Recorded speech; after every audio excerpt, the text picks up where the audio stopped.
تعریف کی ہوگی، سب پیغمبروں کی تعریف ملا کر سب کو جمع کیا جائے، لیکن میرے پیغمبر محمد کی تعریف ان سے بڑھ کر ہے۔ آپ صلی اللہ علیہ وسلم کے نام کا معنی محمد، یعنی کہ جس کی سب سے زیادہ تعریف کی جائے، جس کی تعریف سب نبیوں نے کی، ولادت سے پہلے نبی کی تعریف ہوئی، جس کی تعریف فرشتوں نے بھی کی، جس کی تعریف جنات نے کی، جن و انس نے جس کی تعریف کی، پیغمبر صلی اللہ علیہ وسلم کی تعریف چرند نے کی، پرند نے کی، پہاڑوں نے کی، سمندروں نے کی، زمین و آسمان نے کی۔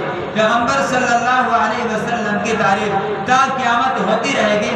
آپ صلی اللہ علیہ وسلم کی تعریف میں اللہ نے پورا قرآن نازل فرما دیا۔ کانا خلقہ القرآن، میرے نبی کا اخلاق قرآن ہے، میرے نبی کی صفات قرآن ہے، میرے نبی کی تعریف اللہ نے قرآن میں فرمائی ہے۔ میرے نبی کی ہر جز، ہر ادا، ہر ایک اعضا یہ نبی کی تعریف ہے۔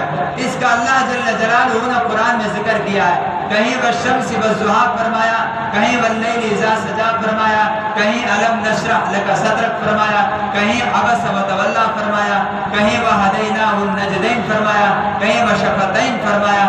اللہ جل جلالہ نے اپنے محبوب کے ایک ایک جز کی آپ صلی اللہ علیہ وسلم کے ساتھ جو چیزیں منسلک ہیں ان کی بھی تعریف فرمائی ہے۔ آپ صلی اللہ علیہ وسلم کے جسم کے ساتھ جو لباس لگ جاتا ہے وہ بھی قابل تعریف بن جاتا ہے۔ آپ صلی اللہ علیہ وسلم کے جسم کے ساتھ جو چادر لگ جاتی ہے، اللہ جل جلالہ یا ایھا المزمل قم اللیل الا قلیلا اس کا ذکر فرماتے ہیں۔ جہاں اللہ جل جلالہ آپ کے ماحول کا ذکر فرماتے ہیں، آپ کے کپڑوں کا ذکر فرماتے ہیں، وثیابک فطہر جہاں آپ کی دعوت کا ذکر ہے، یا ایھا المدثر قم فانذر وربک فکبر۔ میرے نبی کریم صلی اللہ علیہ وسلم کی تعریف میں اللہ نے پورا قرآن مجید نازل فرما دیا۔ کسی نے پوچھا ابو جہل سے کہ ابو جہل آپ محمد کے متعلق کیا کہتے ہیں؟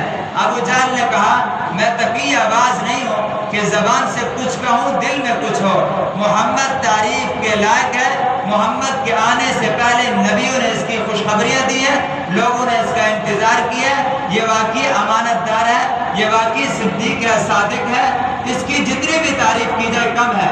اس نے پھر پوچھا کہ آپ پھر محمد پہ ایمان کیوں نہیں لاتے، اس کا مشن کیوں نہیں اپناتے، اس نے جو کلمے کی توحید کی دعوت دی ہے اسے قبول کیوں نہیں کرتے، اس نے جو رسالت کا اعلان کیا ہے، نبوت کا اعلان کیا ہے، آپ اس کا اقرار کیوں نہیں کرتے؟ ابو جہل نے سیدھی سی بات کہی، کہا کہ اگر میں محمد کو اپنا رہبر اور رہنما مان لوں، میں محمد کو نبی مان لوں، تو پھر مجھے کون چودھری مانے گا، پھر میری پوجا کون کرے گا، پھر مجھے حاکم کون مانے گا، مجھے ابو الحکم کون کہے گا، پھر میرے پاس فیصلے کون لے کر آئے گا، میں پھر کن لوگوں کے اوپر حکمرانی کروں گا؟